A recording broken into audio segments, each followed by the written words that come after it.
하나님의 말씀 우리 보도록 하겠습니다. 하나님의 말씀은 구약 성경 사무엘상 8장입니다. 사무엘상 8장 18절부터 20절까지 있는 말씀. 구약 성경 419쪽입니다. 사무엘상 8장 18절부터 20절까지 있는 말씀. 우리 제가 한 절, 여러분이 한 절, 그리고 20절은 우리 합독해서 같이 읽도록 하겠습니다. 제가 먼저 읽겠습니다. 그날에 너희는 너희가 택한 왕으로 말미암아 부르짖되 그날에 여호와께서 너희에게 응답하지 아니하시리라 하니 백성이 사무엘의 말을 듣기를 거절하여 이르되 아니로소이다. 우리도 우리 왕이 있어야 하리니. 다 함께 읽겠습니다. 우리도 다른 나라들 같이 되어 우리의 왕이 우리를 다스리며 우리 앞에 나가서 우리의 싸움을 싸워야 할 것이니이다 하는지라. 아멘. 하나님 우리 아버지와 주 예수 그리스도께서 내려주시는 은혜와 평화가 여러분에게 있기를 빕니다. 아멘. 코로나19로 인해서 2월 마지막 주부터 흩어지는 예배를 드려서 5월 오늘이 24일, 그러니까 3월, 4월, 5 한 3달간 약 120일 정도 동안 저희가 함께 모여 예배를 드리지 못했습니다. 어떻게 잘들 지내고 계셨습니까? 네, 아마도 저희 지방 안에서, 동탄 지방 안에서는 저희 교회가 제일 늦게 교회 문을 다시 연 것 같습니다.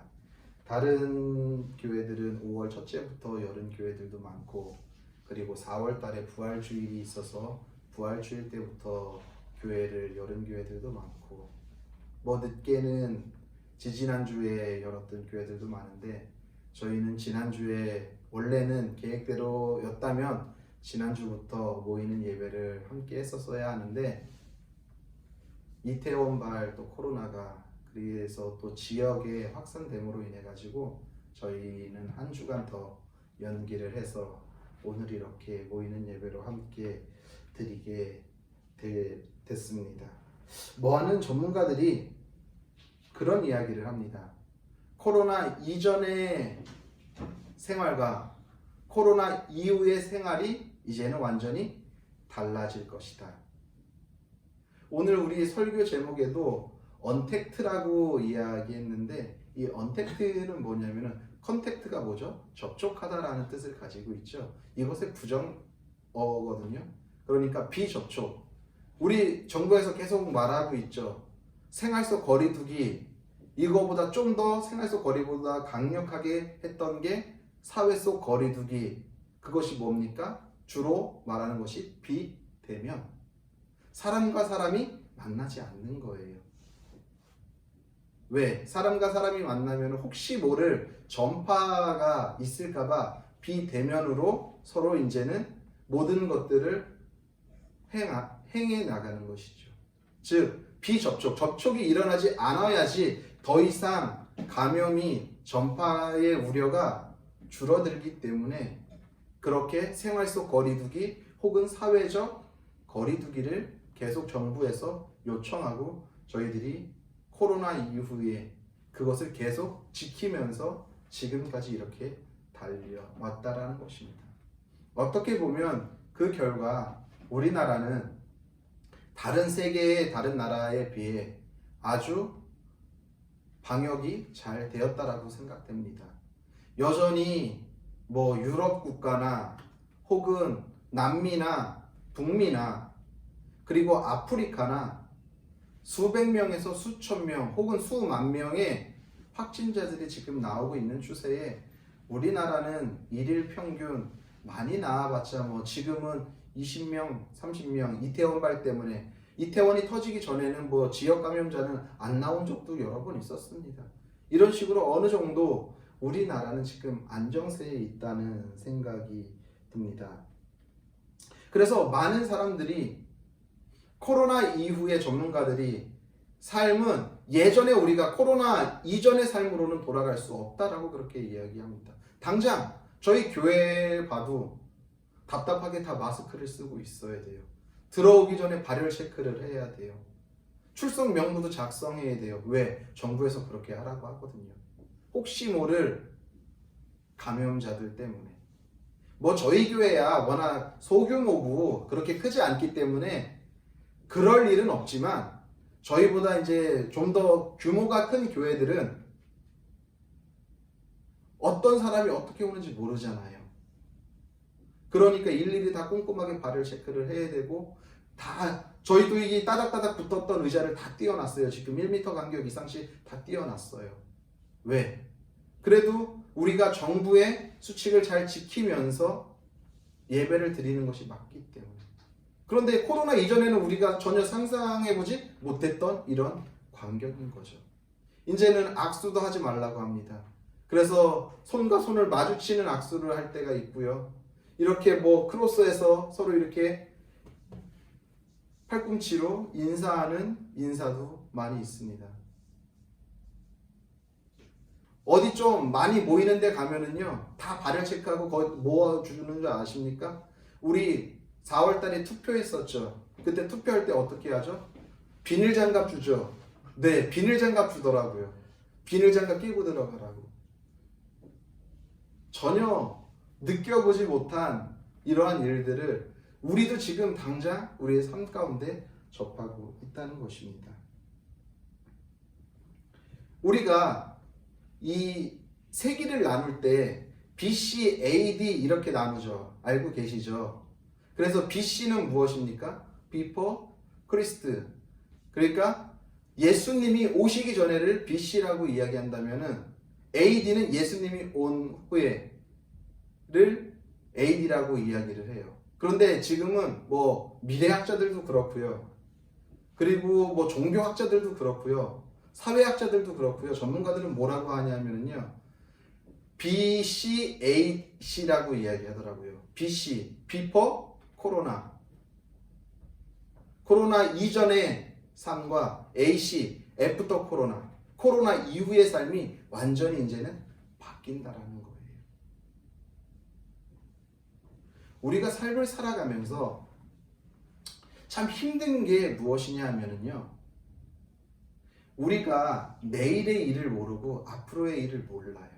그렇죠? 우리의 미래, 앞으로 우리가 어떻게 될지에 대한 이 불확실성들이 있기 때문에 우리는 앞으로 미래를 살아가는 것에 대한 많은 두려움을 사람들은 가지고 살아갑니다. 이것을 표현하면서 살아가는 사람이 있는가 하면 이것을 안에 꽁꽁 감추고 살아가는 사람이 있을 뿐이지 모든 사람들은 앞으로 다가올 미래에 대한 불확실성을 가지고 있어요. 학생들은 앞으로 내가 어떤 학교를 진학해야 할지, 뭐 지금 초등학생들은 잘 모르겠지만 중학교로 진학을 하고 고등학교를 진학하면서 내가 어느 대학을 가야 하는데 이 대학을 가기 위해서는 내가 어떤 고등학교로 진학을 해야 하고 어느 대학을 가야지 내가 어떤 직장에서 어떻게 일을 해야 될지에 대한 고민을 하게 됩니다. 그런데 그것에 대해 나의 성적도 봐야 하고요. 나의 뭐 학교 생활을 평가하는 이런 것들을 다 종합해서 내가 과연 그러면 그 고등학교를 그 대학교를 갈 수 있을까? 이런 모든 것들, 나의 미래에 대한 것들을 놓고 봤을 때 그런 두려움이 있는 거죠. 결혼할 나이가 된 사람은 이 여성이, 이 남성이 정말 나에게 맞는 사람인가? 벌써 결혼했는데 내 삶은 꽃길이 아니라 진흙탕길이 되지 않을까에 대한 두려움. 왜? 우리는 그것을 이미 경험해 봤으면 알죠. 그런데 우리는 그걸 경험해 보지 않았잖아요. 물론 여러 번 결혼해야 하는 사람들도 있죠. 물론 여러 대학을 다니는 사람들도 있습니다. 그리고 여러 직장을 옮기는 사람들도 있어요. 그러나 처음에 우리가 들어가는 학교, 처음 결혼 생활, 처음 직장 생활 할 때의 그 막연함, 아무것도 경험해보지 못했던 이 막연함이 우리들의 삶을 두렵게 만든다라는 것이지요. 왜? 알지 못하니까. 그 미래의 삶을 알지 못하니까. 내가 이럴 줄 알았으면 너랑 결혼 안 했어. 내가 이럴 줄 알았으면 내가 그 대학을 안 갔지. 내가 이럴 줄 알았으면 그 직장에 취직하는 게 아니었는데. 정말 내가 그렇게 그리던 그 직장에 취직했는데 직장 상사가 내 바로 선임이 이렇게 나를 못 살게 굴 줄 알았으면 내가 그래서 그렇게 피나도록 밤새면서 공부하면서 좋은 대학 가서 그 얻은 직장이 내가 이 꼴 당하려고 이 직장에 갔어? 근데 우리가 경험을 해봤으면 거기가 그런 데인 줄 알았으면 갔을까요? 아니라는 거죠. 우리는요 경험해보지 못하기 때문에 앞으로의 삶에 대한 두려움이 있는 거예요.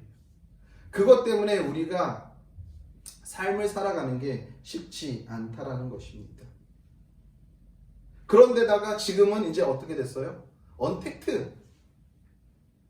전혀 지금 코로나 이전의 그런 생활에서도 완전 또 다른 시대로 변해버린 거예요.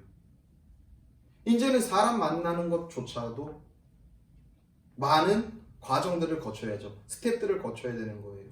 뭐 하나 하려도 어디 들어가려면 발열 체크해야 하고 손 소독해야 하고 마스크 착용해야 하고 더하면 비닐 장갑까지 끼고 들어가야 하는 이런 시대에, 이런 불안한 시대에, 이런 두려운 시대에 우리가 어떻게 살아가야 할까요? 어떻게 신앙생활 해야 할까요? 고민하게 되었습니다. 그러면서 우리가 계속해서 모이는 예배로 드렸을 때 사무엘을 쭉 우리가 보면서 본문을 보면서 계속해서 말씀을 들어왔는데 오늘 요번에 할 말씀이 어떻게 딱 맞았어요. 오늘 우리가 함께 읽고 묵상한 말씀이 지금 이런 시대를 살아가는 우리들의 삶이 어떻게 우리가 삶을 살아가야 하는지, 어떻게 이런 시대에 대응하면서 살아가야지 건강한 그리스도인으로서 신앙인으로서 살아갈 수 있을지에 대한 메시지를 주는 말씀이겠구나라는 생각을 하게 되었습니다. 우리가 오늘 본 본문 말씀을 보게 되면 더 나아가서 8장 전체를 보면 어떤 내용이냐면요. 8장에서는 핵심되는 내용이 그거예요. 뭐냐면은 이스라엘도 이방 나라와 똑같이 사무엘에게 왕을 요구하는 거예요. 왕을 요구하는 이유는 단순해요. 뭐냐면은 이방 나라들을 보니까 국력으로 튼튼한 거예요. 그 주민들이 잘 먹고 사는 것 같아요. 그래서 외세의 침입으로부터 안전하고 모두가 음식 걱정하지 않고 입을 거 걱정하지 않고 잘 사는 것 같아요.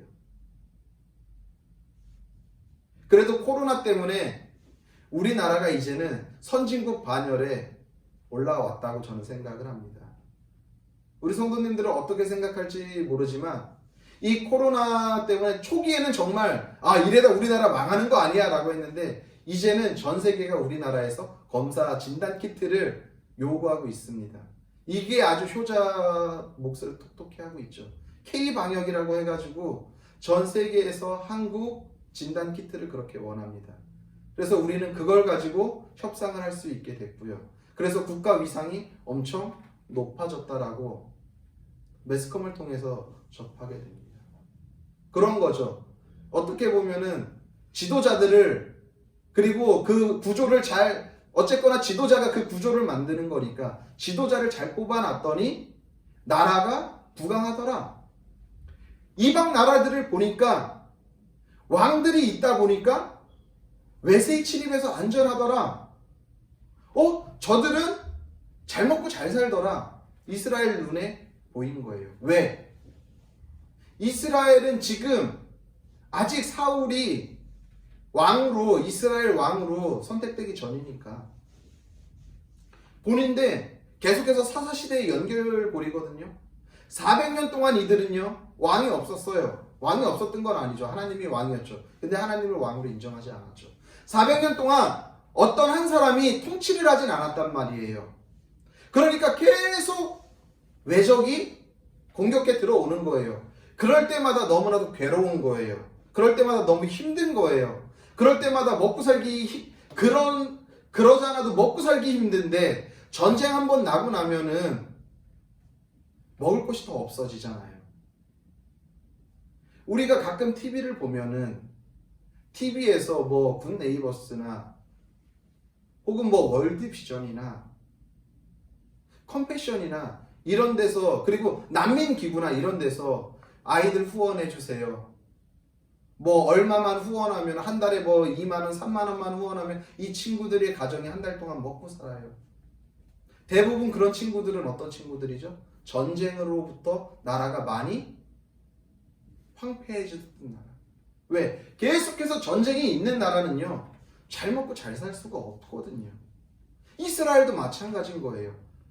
계속해서 전쟁이 들어오니까 그곳에서 편안하게 살 수가 없는 거예요. 그런데 보니까 이방의 왕들이 있는 나라들을 보니까 이방의 왕들이 있는 나라들은 군사적으로도 튼튼한 거예요. 먹고 사는데도 어려움이 없는 것 같아요. 그러니까 사무엘에게 어떻게 합니까? 우리도 제발 좀 왕 좀 세워주세요 라고 이야기하는 거예요. 그들이 왕이 통치하는 나라를 경험해보지 못했어요. 그냥 막연하게 느끼는 거예요. 아, 왕이 있으면 좋은 것 같아. 왜? 저 나라를 보니까, 블레셋을 보니까, 아모리를 보니까 저 나라들은 좋은 것 같아. 아, 우리도 왕이 있어야 되겠는데? 이방 나라들을 보니까 너무나도 좋아 보이니까. 내 눈에 좋아 보이니까. 나의 경험에, 내 경험상 저거는 좋아. 지금 이스라엘이 그렇게 말하고 있는 겁니다. 자기들이 직접 왕에 대해서 경험해보지는 않았지만 그 왕으로 인해서 그들의 삶이 어떻게 될지 알 수는 없지만 자기들의 눈에 비쳤을 때에 이방 나라들이 너무 좋게 보이니까 요구하기 시작하는 거예요.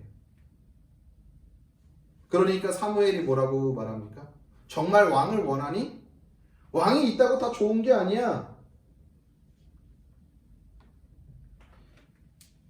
그러면서 오늘 우리가 읽지 않았지만 8장 11절부터 보면은요 왕의 제도에 대해서 이렇게 사무엘이 이스라엘 백성들한테 말해요. 뭐냐면은요 11절부터 제가 읽어드리겠습니다. 이르되 너희를 다스릴 왕의 제도는 이러하니라. 벌써 다스린다라고 하잖아요. 그러면서 그가 너희 아들들을 데려다가 그의 병거와 말을 어거하게 하리니 그들이 그 병거 앞에서 다릴 것이며 그가 또 너희의 아들들을 1000부장과 50부장을 삼을 것이며 자기 밭을 갈게 하고, 여기서 자기가 누굴까요? 왕의 밭을 갈게 한다라는 거예요.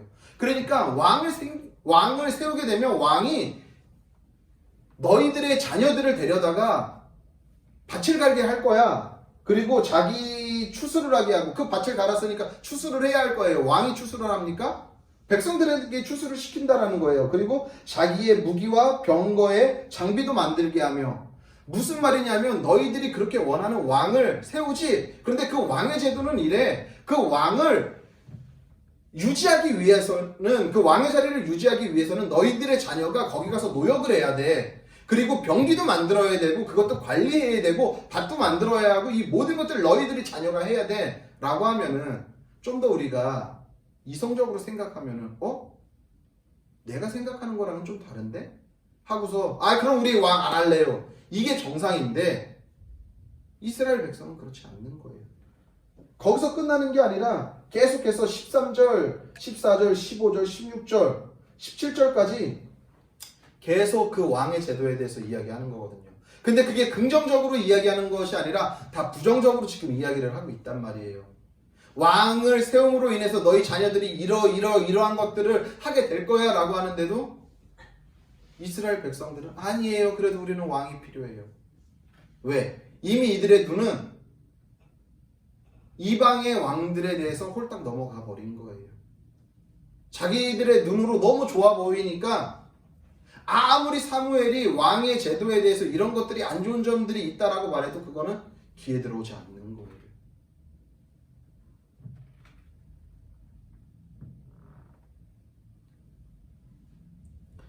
그들이 가보지 않은 길이거든요. 왕이라는 제도가 400년 동안 없었잖아요. 이스라엘에게는. 경험해보지 못한 거예요. 그런데 그 왕이 없음으로 인해서 그들의 삶은 계속 두렵거든요. 앞으로의 삶이 또 어떤 외적이 쳐들어오지? 이 삶의 두려움인데 자기들의 경험은 딱 하나 있어요. 뭐가 있어요? 이방 나라들의 모습을 본 그거 하나밖에 없는 거예요. 그 경험. 근데 그거 봤을 때에는 너무나도 안정적인 것 같은 거예요. 그러니까 자신들의 경험에 의지하여 우리도 왕을 주세요 라고 지금 이야기하는 거예요. 이들의 눈앞에 펼쳐진 이 삶의 무게, 삶의 현실, 이 환경이 만만치 않죠. 그렇잖아요. 400년 넘는 동안에 계속해서 전쟁의 역사가 반복되거든요. 이스라엘의 역사를 보면은요, 암흑기라고 하는 시간들이 있어요. 제일 첫 번째 암흑기가 언제냐면은요, 이스라엘이 출애굽하기 전에 애굽이라는 나라에서 400년 동안 종살이를 해요. 그때가 첫 번째 이들에게 있어서 암흑기예요. 두 번째가 언제냐면 지금 이 사무엘서가 쓰여져 있는 사사 초기부터 사사 말기가 약 한 400년, 어떤 학자는 430년 이렇게 이야기하거든요. 그냥 간단하게 400년이라고 했을 때 이 400년이라는 암흑기가 두 번째 암흑기예요. 그리고 세 번째 암흑기는 언제냐면은 구약 성경의 제일 마지막에 있는 말라기 선지자가 예언을 하고 예수님이 성육신에서 이 땅에 오기 전까지 신구약 중간 시대라고 이야기를 합니다. 그 시대가 약 또 한 400년 정도 돼요. 이때가 그 어떤 예언자의 목소리도 들리지 않는 거예요. 무슨 말이냐면 하나님이 구약 시대에는 예언자를 통해서 하나님이 말씀하셨거든요. 너희가 죄가 있으면은 예언자, 선지자들을 통해서 죄를 회개해 라고 이야기를 하고 너희가 잘못된 것 있으면 선지자를 통해서 고쳐 라고 이야기를 하는데 말라기 선지자 이후에 예수님이 오시기 전까지는 그 어떤 선지자의 예언도 없고 말도 없는 거예요. 하나님의 말씀이 없는 삶인 거예요. 그 400년 동안이 세 번째 암흑기인 거예요. 그런 암흑기를 거쳤는데 지금 그 암흑기 중에 두 번째 암흑기, 이 400여 년 동안 계속해서 전쟁의 역사를 써내려가는 이들의 삶에 얼마나 고통스러웠을까요? 이 삶이 얼마나 괴로웠을까요? 그러니까 이 돌파구, 앞이 보이지 않는 이 미래에서 어떠한 돌파구를 찾기 원하는데 그것이 자기네들이 경험한 고작 이방 사람들의 왕이 있는 것 보니까 괜찮은 것 같아. 이게 전부인 거예요. 그러니까 아무리 사무엘이 이야기를 해도 그게 귀에 들어오지 않는 거죠. 저는 이 모습이 꼭 나의 모습이 아닌가라는 생각을 하게 되었습니다. 무슨 말이냐 하면은요, 저도 마찬가지로 이스라엘과 마찬가지로 여전히 나의 환경, 나의 상황, 이것을 어떻게 돌파하지? 곰곰이 고민하다가 결국에 짜내는 게 뭐예요? 나의 경험, 내 생각, 내 능력, 이거 여기에 머무는 거예요. 이거 이상 넘어가지 못하는 거예요. 이스라엘이랑 똑같은 거예요. 인간적으로 세상의 관점으로 여전히 판단하면서 살아가고 있는 모습이 이스라엘의 모습이나 나의 모습이나 다르지 않다라는 거예요. 우리는요, 우리가 뜻한 바 그것을 하고자 하는 본성이 있어요. 그쵸? 이끌리는 대로, 본성이 이끌리는 대로 하는 거예요. 왜? 우리는 그거밖에 경험한 게 없으니까. 그러니까 그것에 그냥 이끌려서 하는 거예요. 이스라엘도 마찬가지죠. 아무리 사무엘이 아니라고 이야기해도 이들은 아주 강력하게 왕을 요구하는 거예요. 오늘 우리가 함께 읽은 본문의 말씀을 제가 세번역으로 읽어드릴게요. 세번역은 더 리얼해요. 세번역에서는 이렇게 기록하고 있습니다. 그때에 당신들이 스스로 택한 왕 때문에 울부짖을 터이지만 그때에 주님께서는 당신들의 기도에 응답하지 않을 것입니다. 사무엘이 지금 말하는 거예요.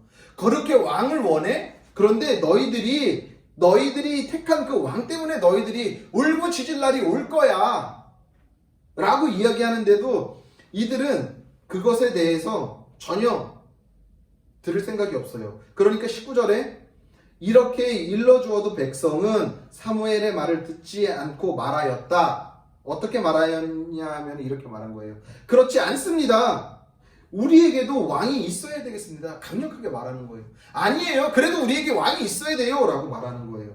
우리도 모든 이방 나라들처럼 이들의 마인드가 드러나는 거죠. 저들처럼 이방에 있는 나라들처럼 우리의 왕이 우리를 다스리며 그 왕이 우리를 이끌고 나가서 전쟁에 싸워야 할 것입니다.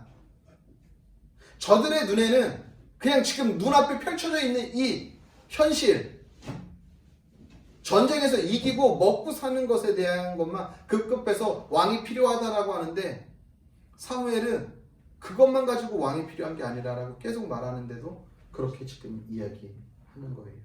이들이 왕을 원하는 의지가 얼마나 강한지 지금 이야기하고 있다는 것입니다. 아무리 하나님께서 말씀하시고 아무리 선지자가 이야기하여도 이들의 본성을 꺾을 수 없는 거예요.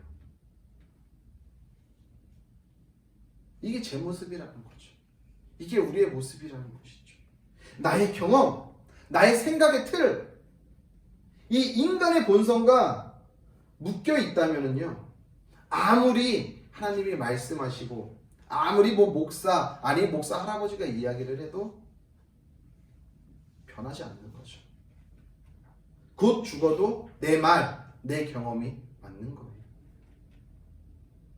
저는 이 말씀을 묵상하면서 그런 생각이 들었습니다. 그러면서 그렇게 생각했습니다. 이스라엘 자신들도 이 본성에 묶여 있다 보니 그들의 경험, 그들의 생각의 틀에 갇혀서 아무리 사무엘이 얘기하는 게 귀에 들어오지 않았겠구나. 왕이 가져다주는 그렇게 부정적인 이야기를 사무엘이 했어도 그것이 귀에 들어오지 않았겠구나.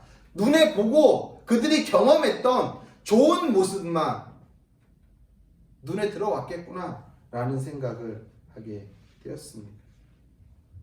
내가 마음 먹고 내가 하고 싶은 것은 꼭 하고 마는 나의 모습, 이스라엘의 모습이 나의 모습이구나 라는 생각을 하게 됐습니다. 그런데 우리가 정말 따라야 할 것은 무엇일까요? 눈에 보이고 나의 경험과 나의 생각대로 하는 삶일까요? 아니요. 아니라는 것입니다. 눈에 보이지 않는 그 주님을 붙잡아야 한다라는 것입니다. 우리가 따라야 하는 것은요, 하나님의 말씀 앞에 순종해야 하는 삶이라는 것입니다. 눈에 보이지 않죠. 그러니까 두려울 수밖에 없어요. 우리가 미래를 설계하고 나아가는 이유가 뭐죠? 많은 학생들에게 질문을 합니다. 왜 너는 그 대학을 가려고 하니?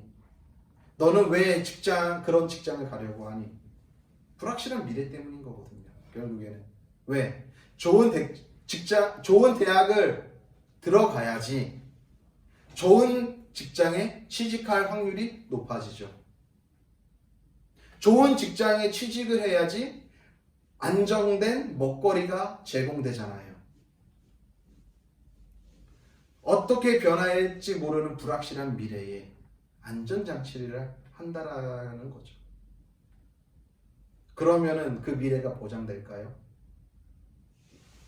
지금까지 살아오시면서 그렇게 해서 그 미래가 보장되어 왔습니까?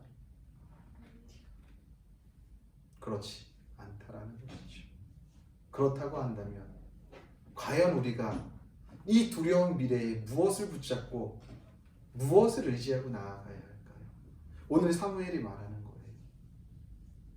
너희에게 너희가 그렇게 원하는 왕을 세워준다고 해서 정말 너희의 미래가 안전할까?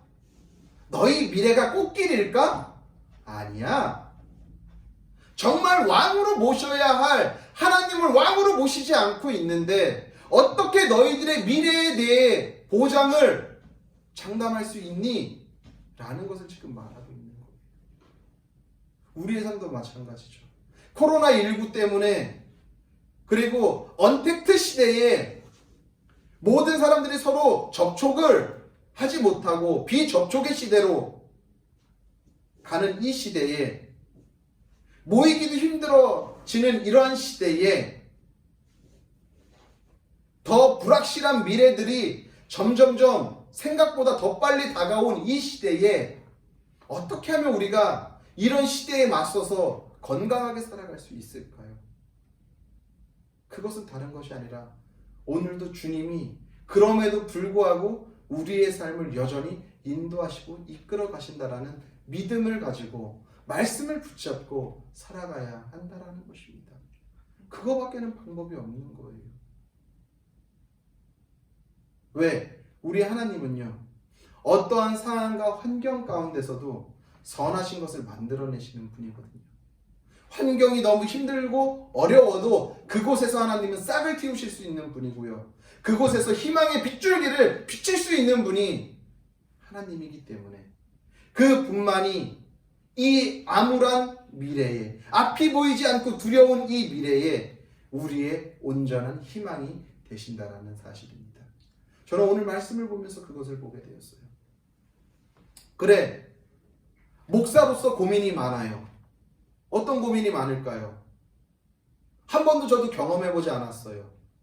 개척 목회를 시작하면서 8년, 9년 정도 개척 목회를 했는데 신앙생활은 어머니 뱃속부터 40여 년 넘게 신앙생활을 해왔는데 한 번도 교회에 주일날 교회 문을 닫고, 교회가 없는 것도 아닌데 교회 문을 닫고 한 120여일간 그냥 영상으로 예배를 보내드리고 가정 예배문으로 예배문을 보내드리는, 이게 저에게는 너무나도 익숙하지가 않은 거예요. 그러면서 두려운 마음도 있어요. 다시 모이는 예배를 드리면은 많지도 않은 식구였지만 그 식구들이 같이 모여서 예배할 수 있을까? 근데 이건 저만 가지고 있는 생각일까요? 많은 목회자들도 동일하거든요. 가끔 목회자들끼리 만나면 그 얘기하거든요. 코로나 이후에 목회의 패러다임이 바뀔 거야.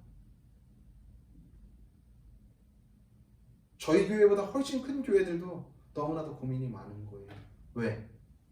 흩어지는 예배를 드렸다가 저희보다 빨리 모이는 예배를 드렸으니까 거기는 저희보다 더 빠른 피드백이 오겠죠. 목사님들이 그러는 거예요.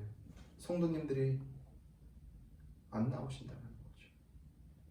익숙해지는 거예요. 저도 그것에 대한 두려움이 있는 거죠. 그런데 그렇다라고 해서 제가 뭐 어떻게 할 수 있어요? 없어요. 그냥 이곳에서 주님이 허락하신 사명 감당하면서 한 사람이고 두 사람이고 또 그곳에서 말씀으로 교회를 세워가면서 가다 보면은 주님이 또 허락하시겠다라는 믿음 붙잡고 가는 거거든요. 지금 나가서 전도하면은 어떨까요? 하나님의 이름이 더 높아질까요? 아니요. 사람들이 그러겠죠. 이 시국에 미쳤구나 라고 이야기하겠죠. 전도도 할 수 없는 상황이에요. 아무것도 할 수 없는 이 상황에 그렇다고 제가 손 놓고 있을 수 있습니까? 그럴 수 없다라는 거죠. 오늘도 주어진 삶의 자리에서 믿음을 붙잡고 살아가는 거예요. 하나님이 선하게 인도하실 거라는 그 확신을 가지고 그 주님을 붙잡고 살아가는 거예요. 우리 성도님들의 삶도 마찬가지죠.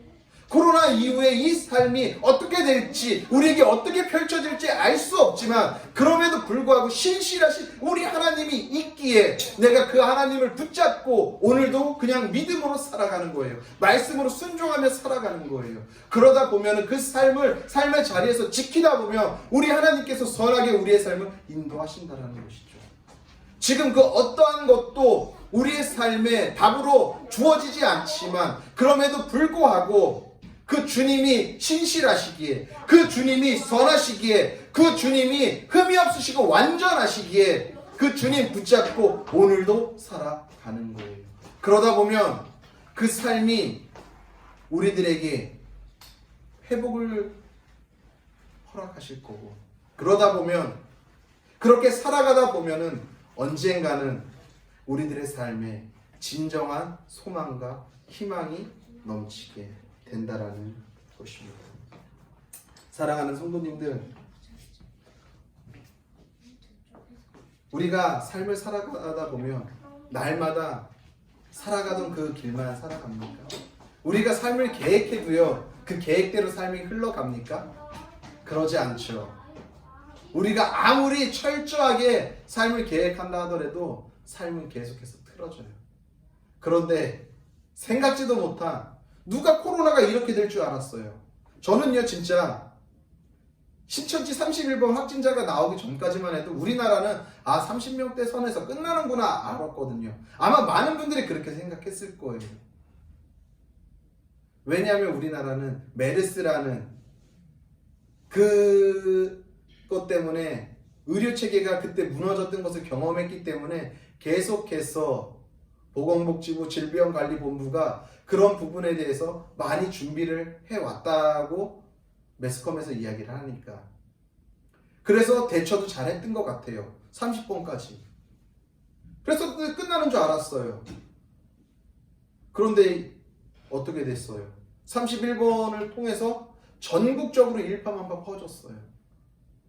삽시간에. 그래서 정부에서, 방역당국에서 애쓰면서 잘 막아놨는데 또 이태원에서 이렇게 터지고, 지금 이제 학생들이 계약을 해야 하는데, 고등학생 고3은 계약했죠. 그런데 고3들 확진자 나오고 지금 또 걱정이에요. 고민이에요. 전혀 우리가 예상하지 않은 방향으로 우리들의 삶은 계속해서 흘러가는 거예요. 아무리 우리가 철저하게 계획한다 할지라도 그렇지 않은 게 우리들의 인생인 거죠. 이렇게 우리의 삶이 어떻게 변할지 모르는 이러한 시대에, 우리의 삶의 한치 앞도 모르는 이러한 시대에 우리의 경험, 우리의 생각, 그것에 의지하며 살아가면 그것이 얼마나 우리에게 도움이 될까요?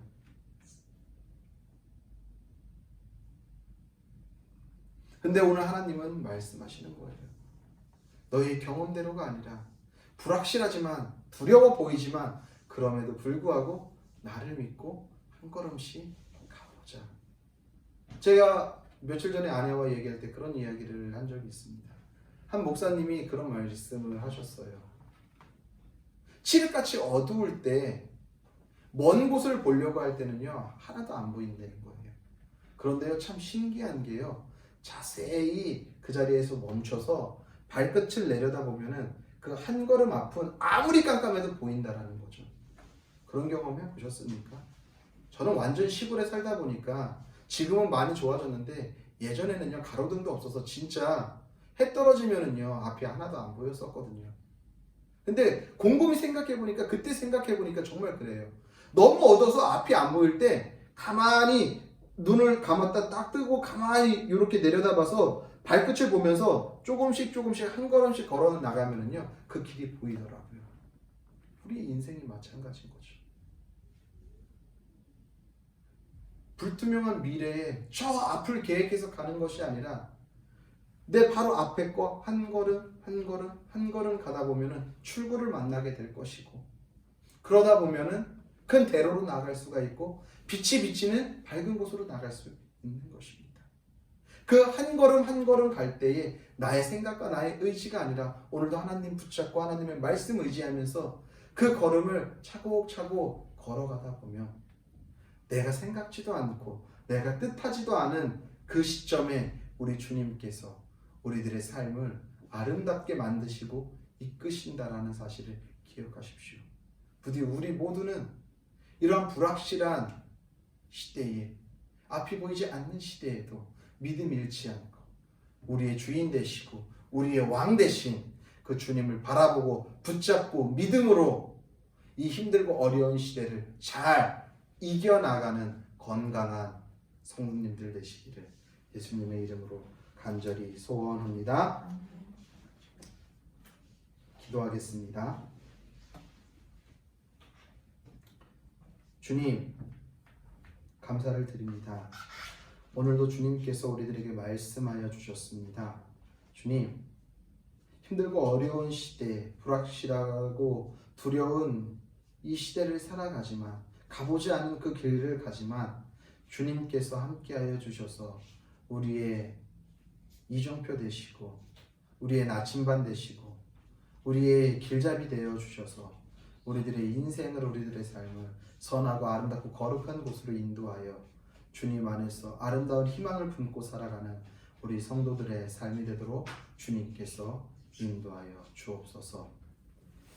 이제는 우리를 위하여서 십자가에 달려 죽으신 예수 그리스도의 은혜와 그의 아들을 아낌없이 십자가에 내어주신 하나님 아버지의 영원하신 사랑과 성령의 교통하심과 위로하심과 역사하심이 오늘도 우리의 왕이 되시고 우리의 삶을 이끄시는 주님만을 온전히 바라고 믿고 의지하며 나아가기로 결단한 성도들 머리 위에와 그들의 가정과 섬기는 이 교회와 그리고 더 나아가 나라와 민족 위에 이제로부터 영원히 함께 계시기를 간절히 축원하옵나이다.